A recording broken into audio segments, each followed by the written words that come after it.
శాఖల సిబ్బంది యూత్ అందరూ పాల్గొనడం జరిగింది. చాలా ఉల్లాసంగా ఉత్సాహంగా జరగటం వల్ల ఆర్కే బీచ్ జనసందోహంతో నిండింది. స్టేజ్ మీద జెంట్స్ ఫస్ట్ ఒక లైన్ నీల్ డౌన్ అవ్వాలి. ఒక లైన్ నీల్ డౌన్. అది థ్యాంక్ యూ. ఒక లైన్ ఇది సార్ కొంచెం ప్లేస్ ఇక్కడ. ఓకే సార్ వస్తారు. ఓకే రావాలి అందరూ, మిగిలిన వాలంటీర్స్ అందరూ ఫాస్ట్గా.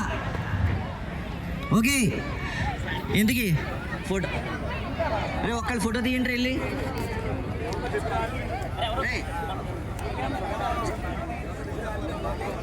మిగిలిన పాట పాడతాం. పనికి పాటకి కవల పిల్లల సంబంధం. ఆదిమా